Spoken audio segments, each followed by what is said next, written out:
They thought she was just another beautiful woman. The way she walked, the way she smiled, the way her eyes held just enough mystery to make men follow without asking questions. One by one, they came to her, willingly, eagerly, completely unaware. They were walking into something far darker than desire, because she wasn't looking for love. She wasn't looking for money. She was hunting. And every man she lured had something in common, a secret, a past, a sin they thought no one knew. But she knew, and she was making them pay for it. No one in the city knew where she came from. She appeared quietly, almost like a rumor that slowly turned into reality. At first, it was just whispers about a woman who had moved into one of the most expensive apartments downtown, a place where only the wealthy, the powerful, and the dangerously connected lived. And yet, no one could place her. No background, no connections, no history, just a name she gave when needed. Nia. It was simple, easy to remember, easy to trust. And that was exactly the point, because everything about her was designed with intention. The way she dressed wasn't loud, but it was impossible to ignore.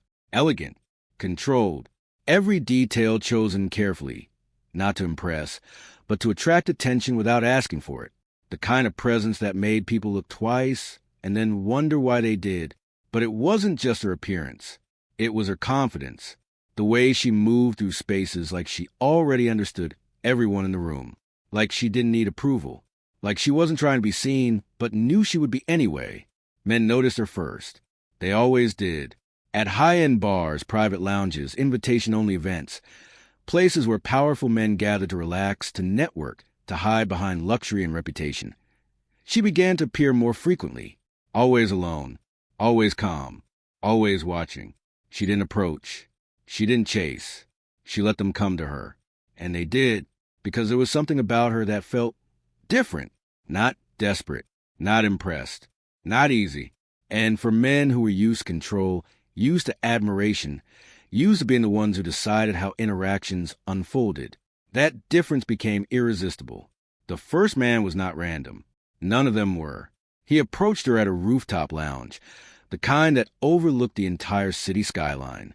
Expensive drinks, soft music, dim lighting that made everything feel more private than it really was. He introduced himself with confidence, the kind that comes from a lifetime of getting what you want. She listened, smiled slightly, asked just enough questions to keep him talking. And that was the moment the trap began to close. Because Nia didn't just hear words. She observed patterns, the way he avoided certain topics, the way his tone shifted when discussing his past, the way his confidence wasn't natural. It was practiced, built, maintained, protected. To anyone else, he would seem like a successful man enjoying his evening.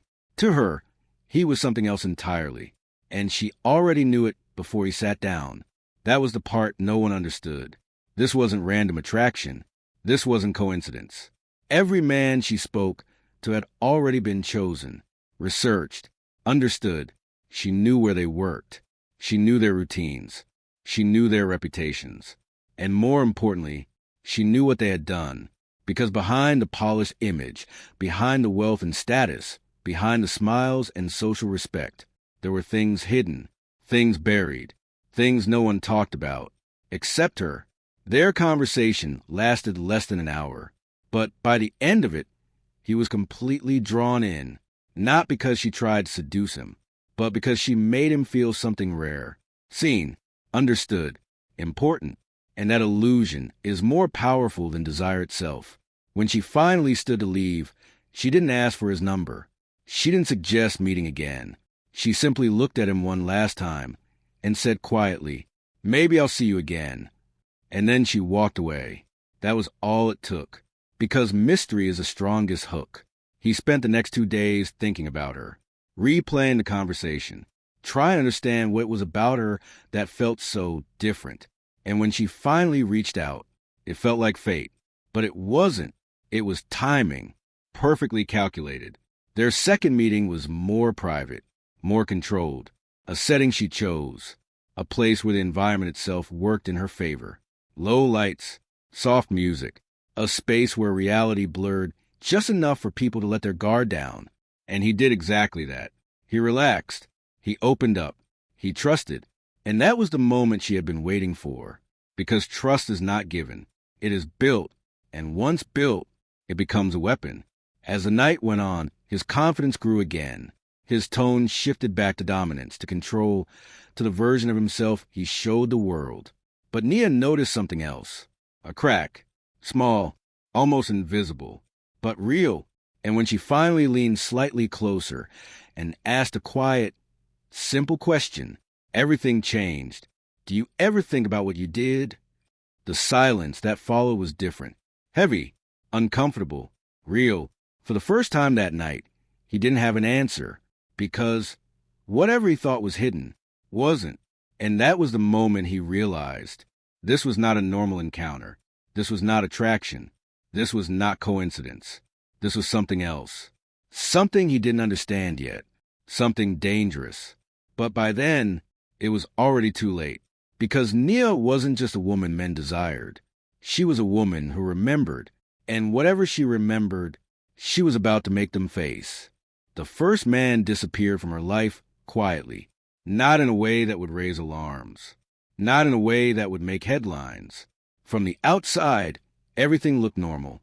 He still went to work, still showed up in public, still carried the same confidence he always had. But something inside him had changed, and the people closest to him could feel it even if they couldn't explain it. He was distracted, uneasy, like a man who had suddenly remembered something he had spent years trying to forget. And that was exactly what Nia wanted. She didn't rush. She didn't repeat mistakes. She let time do its work, because fear grows stronger in silence than it ever does in confrontation. And while he was still trying to understand what had happened to him, she had already moved on to the next name on her list. The second man was different, older, more careful, the kind of man who didn't trust easily and didn't make impulsive decisions.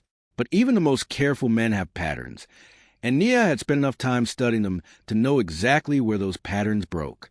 She didn't meet him in a crowded place like before. This time, she chose something quieter, a private art gallery event, invitation only, the kind of environment where people felt safe because they believed everyone there belonged, and that belief was their weakness. She arrived late as always.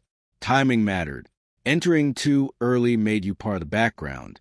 Entering too late made you the focus. Eyes turned. Conversations paused for just a second. Enough for presence to register. Enough for curiosity to begin.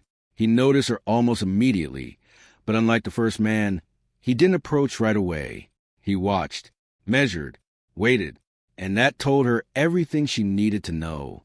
This one would require patience. So she gave him exactly what he expected, distance. She moved through the room slowly, never staying in one place too long, never giving him a clear opportunity, because anticipation builds desire far more effectively than availability. And when he finally approached, it felt like his decision. That was important. Control is an illusion people protect at all costs. "You don't look like you belong here," he said, studying her carefully. She smiled slightly, not offended, not impressed, just enough to shift the balance of the conversation. "Neither do you," she replied calmly. That was all it took, because now it wasn't an introduction. It was a challenge. And men like him don't walk away from challenges. Their conversation was different from the first, less casual, more strategic. He asked questions with intention, tested her answers, looked for inconsistencies. But Nia didn't give him anything to question, because everything she said was built on truth, just not the kind he expected. She let him talk about his business, his success, his experiences. She listened carefully, not just to what he said, but to what he avoided, because avoidance reveals more than confession ever does. And then, just like before, she ended the interaction first. No warning, no explanation, just absence. Days passed before she contacted him. Enough time for curiosity to turn into interest, interest into need. And when they met again, it was on her terms, always on her terms. This time, the setting was more intimate, not inappropriate, not obvious, just controlled. A place where distractions were limited and attention became unavoidable. And just like the first man, He opened up more than he intended, not because she forced him to, but because she created space where silence felt heavier than truth. That's what she understood better than anyone. People don't reveal themselves under pressure. They reveal themselves when they believe it's safe. And safety was the most dangerous illusion she created. As the conversation deepened, his confidence began to return. His posture shifted. His tone became more certain. He believed he understood her now, believed he had control of the situation. And that was when she asked the question. Not immediately, not suddenly, but placed perfectly into the moment, like it had always belonged there. "Do you ever wonder if people remember?" she said quietly. He frowned slightly. "Remember what?" he asked. She held his gaze for a second longer than necessary. "The things you thought no one saw." That was when it happened again. That same silence. Heavy, sharp, unavoidable. Because men like him don't fear accusations. They fear recognition. His expression didn't collapse. He didn't panic. But something behind his eyes shifted. A realization forming too quickly to ignore, but too unclear to fully understand. "I don't know what you mean," he said carefully. She smiled again. That same calm, controlled smile. "You will," she replied. And then she stood up and left, just like before. No explanation. No confrontation. No closure. Because closure ends fear. And Nia had no intention of ending anything. By the time the third name on her list came into focus, the pattern was complete. Different men, different personalities, different environments, but the same result. Confusion, unease, a growing sense that something from their past was no longer buried. And that was when the real shift began. Because now it wasn't just individual fear. It was something larger. The second man began asking questions. Quietly at first, reaching out to connections, checking if anyone else had encountered her. And eventually, the first man's name surfaced.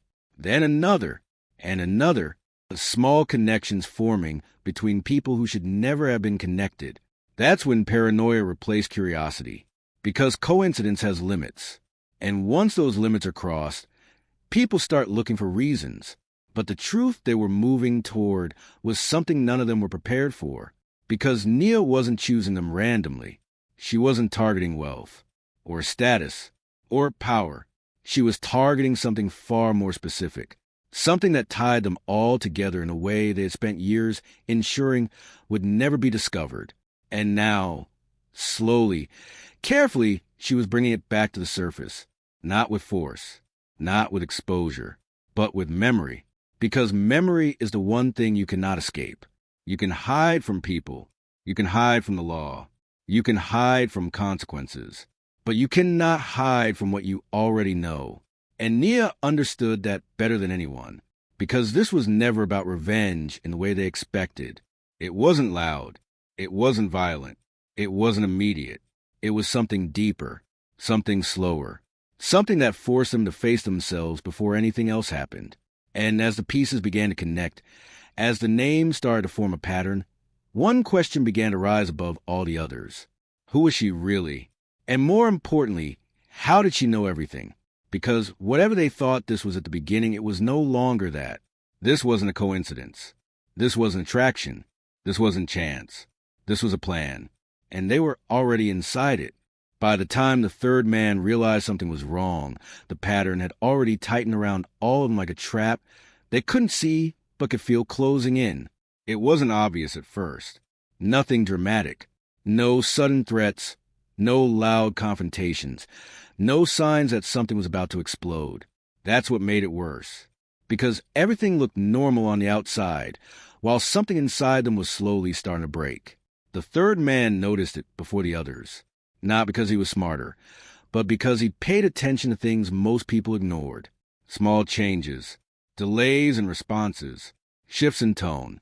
The way the first man suddenly stopped attending events he used to dominate. The way the second man became quieter, more guarded, like he was thinking too much before speaking. These weren't coincidences. They were symptoms. And symptoms always come from something real. That's when he started digging. Not publicly. Not recklessly, quietly, carefully, The way someone does when they already suspect the answer, but aren't ready to accept it yet. And every path he followed, every detail he uncovered, led back to the same person. Nia, not a coincidence, not a random encounter, a connection, a pattern, a presence that had touched all of them, one by one. And that was when the feeling changed. It stopped being curiosity. It became something else, something heavier, something colder. Because now the question wasn't just who she was. It was why them. Their next meeting wasn't planned, but it felt inevitable. The third man arranged it without saying why, without explaining what he had found. He just told the other two they needed to talk. And something in his voice made them listen. When they sat down together, there was no casual conversation, no pretending, no distractions, just silence stretching longer than it should. Because all three of them already felt it. Something was wrong. And none of them wanted to be the first to say it, until he finally did. "You met her," he said quietly, looking at the first man. No name, no details, just her. The first man froze for half a second, just enough to confirm it without speaking. Then he looked away. "What about it?" he said, trying to keep his tone steady. But it wasn't steady. Not really. The second man shifted in his seat. "Who are we talking about?" he asked, but the question sounded forced, like he already knew the answer. The third man leaned back slightly, studying both of them. "You know exactly who," he said. And just like that, the silence came back. But this time it wasn't empty. It was full of something they were all trying to avoid. Recognition. The first man exhaled slowly. "It was nothing," he said. "Just a woman. A conversation." The third man didn't react. "Then why have you been acting like you've seen something you can't explain?" he asked calmly. That landed harder than expected, because it was true. And truth, when spoken at the right moment, doesn't feel like information. It feels like exposure. The second man spoke next. Lower, more careful. "I met her too," he admitted. That was the moment everything shifted. Not loudly, not dramatically, but permanently. Because now it wasn't a theory anymore. It was real. 3 men, same woman, different times, same result. And suddenly, coincidence didn't exist anymore. "This isn't random," the third man said quietly. "She chose us." That word echoed longer than it should have. Chose. Because being chosen means there's a reason. And reasons lead somewhere. The first man shook his head. "For what?" he asked. And that was the question none of them wanted to answer. Because deep down they already knew. It didn't come all at once. The memory, it never does. It comes in fragments. Small pieces breaking through the surface one at a time, like something pushing up from deep water. A location, a night, a voice, a moment that didn't feel important then, but now refused to stay buried. The second man was the first to feel it clearly. He leaned forward slightly, his expression tightening. "That night," he said under his breath. The first man immediately looked up. "Don't," he said quickly. Too quickly. The third man didn't interrupt. He just watched. Because now it was happening. The connection was forming on its own. "We agreed that was over." The first man continued, his voice sharper now. "We handled it." "Handled it?" The second man repeated, his tone changing. "Is that what you call it?" There it was. The crack. Small but real. And once cracks appear, they don't close. The third man spoke again, slower this time. "What if she's not here by accident?" he said. "What if she's here because of that night?" The room went completely still. Not quiet, still. Because now the thought had been spoken. And once spoken, it couldn't be taken back. The first man stood up suddenly. "This is insane," he said. "You're connecting things that don't, then explain it." The third man cut in. Calm. Controlled. "Explain how all 3 of us met the same woman, who somehow knows exactly how to make us remember something we buried years ago." No answer, because there wasn't one. Only truth waiting to be accepted. The second man leaned back slowly, his face losing color. "She asked me something," he said quietly, "something specific." The third man looked at him. "What?" A pause. Then, "She asked if I ever think about what I did." That sentence changed everything. Because now it wasn't just memory. It was intention. She wasn't guessing. She wasn't fishing for reactions. She knew, and she was pushing them toward it, step by step. The first man sat back down slowly now. No more denial. No more anger. Just realization creeping in where resistance used to be. That night, he said again, softer this time, there was someone there. No one responded immediately, but they all felt it. The truth rising fully now. Not fragments anymore. Not confusion. Clarity. And with clarity came something much worse than fear. Guilt. Real, undeniable guilt. Because whatever they had told themselves back then, whatever story they created to justify it, to bury it, to move on from it, was no longer holding together. And now it had a face. Nia. Everything about her suddenly made sense in a way that was impossible to ignore. The way she looked at them. The way she spoke. The way she never rushed anything. It wasn't confidence. It was control. The kind that comes from knowing exactly what you're doing. Exactly where this is going. And exactly how it ends. She knows, the third man said quietly. Not a question. A fact. The second man nodded slowly. The first man didn't move. Because now, there was only one question left. Not who she was. Not what she wanted. But how far she was willing to go. And that was the moment they realized something they should have understood from the beginning. This wasn't chance. This wasn't attraction. This wasn't a coincidence. This was a plan. And they weren't discovering it. They were already inside it. By the time they fully accepted the truth, it was already too late to control what came next. Because the moment denial disappears, reality doesn't arrive gently. It crashes in all at once, tearing through every excuse, every lie, every version of the past they had carefully built to protect themselves.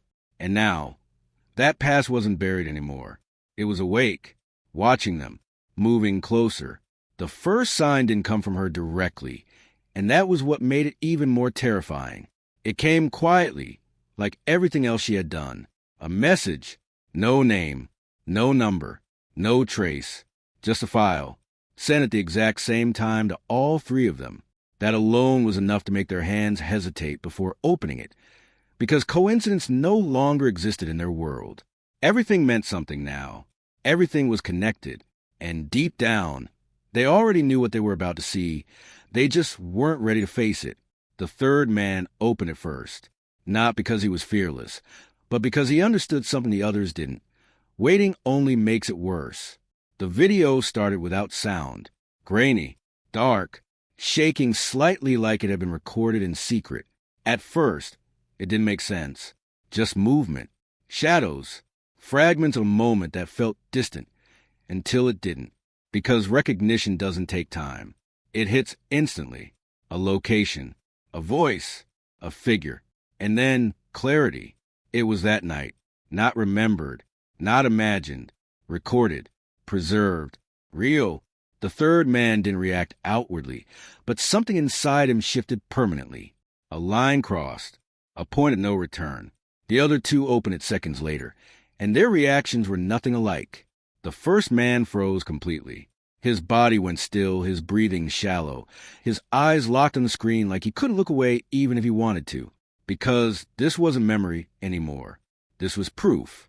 And proof destroys denial in ways memory never can. The second man reacted differently. He turned it off halfway through, like cutting the video would somehow cut the truth with it. But it doesn't work like that. Once you see it, it stays, it replays, it repeats, louder each time. And now, there was no version of the past left to hide behind. No way to twist it. No way to minimize it. No way to pretend it was something else. It was exactly what it was. And all three of them were in it. That was when the fear truly began. Not the surface level kind. Not the kind that makes you look over your shoulder or check your phone twice. This was deeper, internal, the kind that settles into your chest and doesn't leave. Because now they weren't afraid of being exposed.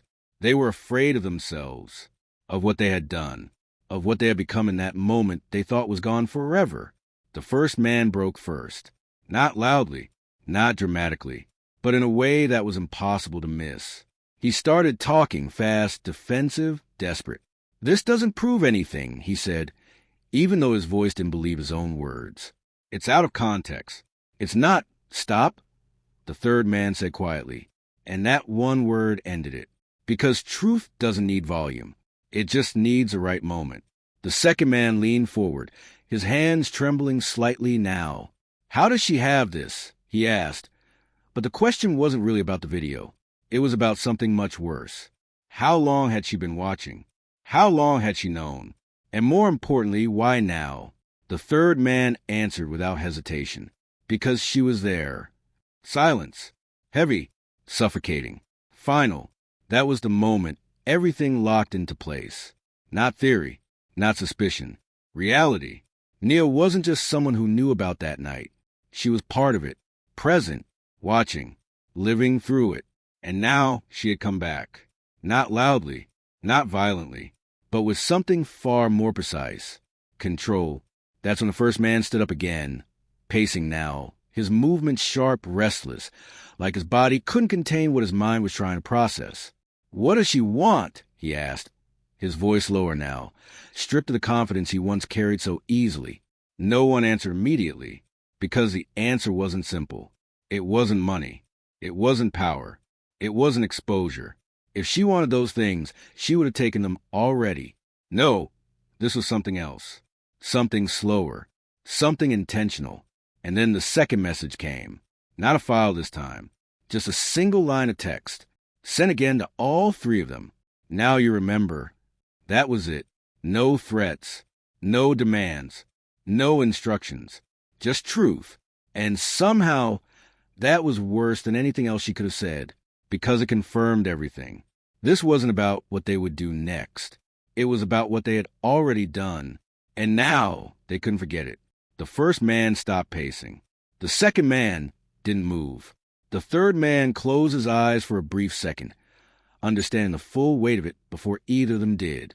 "This isn't over," he said quietly. "This is just the beginning." And he was right, because what Nia had done wasn't the end of her revenge. It was a foundation of it. She didn't need to chase them anymore. She didn't need to confront them. She didn't need to threaten them. They were already doing the work for her, reliving it, replaying it, breaking themselves apart piece by piece as the truth settled deeper into their minds. And that was the most terrifying part of all, because they realized something they hadn't understood before. She wasn't trying to destroy their lives. She was letting them do it themselves, slowly, quietly, completely, and somewhere watching it all unfold exactly as she had planned. Nia remained calm, not angry, not emotional, just certain, because revenge, when done right, doesn't need noise. It just needs time, and time was something she had already mastered. After the video, nothing felt real anymore. Not the city, not their lives, not even themselves. Because once the truth stops being something you remember and becomes something you see, something you relive, it doesn't stay in the past. It moves in with you. It follows you into every room, every conversation, every moment of silence. And silence became unbearable. The first man tried to outrun it. That was his instinct. Control the situation. Fix it. Eliminate the problem. He made calls. Quiet ones. The kind that don't leave records. The kind that connect to people who make things disappear. But this time, there was nothing to remove. No person to silence. No evidence to erase. Because the real damage wasn't outside anymore. It was inside him. And no amount of power could reach that. Days passed, but time didn't move normally. It stretched, slowed. Every hour felt heavier than the last. The second man stopped answering calls entirely. He shut himself away from everything. Work, people, routine. Because isolation felt safer than pretending nothing had changed. But isolation doesn't protect you from memory. It amplifies it, makes it louder, clearer, harder to ignore. He started seeing pieces of that night everywhere. In reflections, in shadows, in moments where nothing was actually there. But his mind insisted otherwise. Sleep became impossible. And when he did close his eyes, it came back. Not as a dream, as reality repeating itself over and over again, refusing to let him escape it. The third man was the only one who didn't run. But that didn't mean he was unaffected. It meant he understood something the others still resisted. This wasn't something you could escape. It was something you had to face. Fully, completely, without excuses, without lies. He watched the others unravel. And with every passing day, the pattern became clearer. This was exactly what she wanted. Not chaos, not exposure, but transformation through pressure, through truth, through forcing them to confront something they had never truly accepted. And that's when he made a decision the others weren't ready for. He went to find her, not out of anger, not out of fear, but because he needed to understand how far this would go, and more importantly, how it would end. Finding her wasn't difficult. She wasn't hiding. That was the unsettling part. She had never hidden. She simply existed where she chose to exist, moving through the city like she belonged there.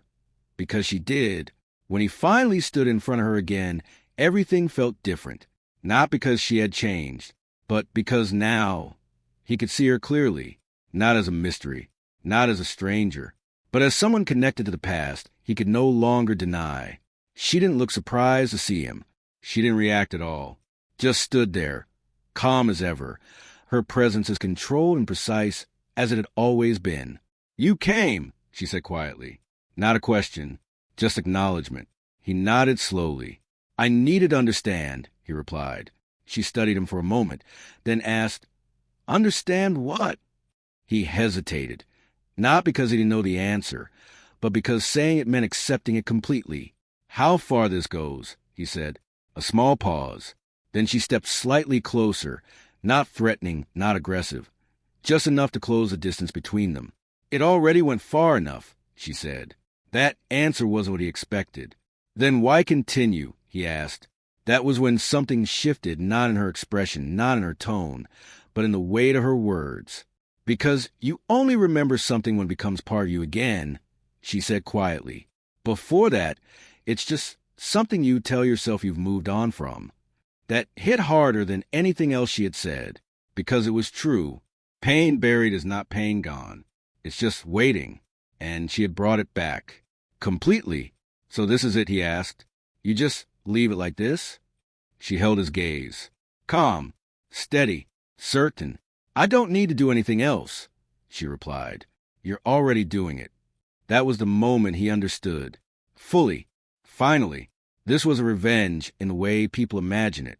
There were no dramatic endings, no final confrontations, no visible destruction, because what she created was something much more permanent, a reality they could never escape. The first man disappeared not long after. No announcement, no explanation, just absence, the kind that raises questions but never gets answers. People assumed stress, pressure, personal issues. But no one knew the truth. No one saw the way he had already collapsed long before he vanished from public view. The second man lasted longer, but not by much. He tried to rebuild his routine, to force normality back into his life. But guilt doesn't allow normal. It reshapes everything, slowly at first, then completely, until there's nothing left of the person who existed before it. And eventually, he stopped trying. The third man was the only one who remained. Not unchanged, never unchanged, but different, because he didn't run from it anymore. He accepted it, faced it, lived with it, and in doing that, he became the only one who understood what this really was. Not destruction, not punishment, but consequence. Pure, unavoidable, permanent. And Nia disappeared just as quietly as she had arrived. No trace, no explanation, no closure, because closure wasn't part of her plan. It never was. She didn't need them to understand everything. She just needed them to remember completely, and that was something they would carry for the rest of their lives. The city moved on like it always does. New stories replaced old ones. New faces filled the spaces left behind. Nothing looked different from the outside. Nothing suggested that something had ended. But beneath it all, something had changed forever.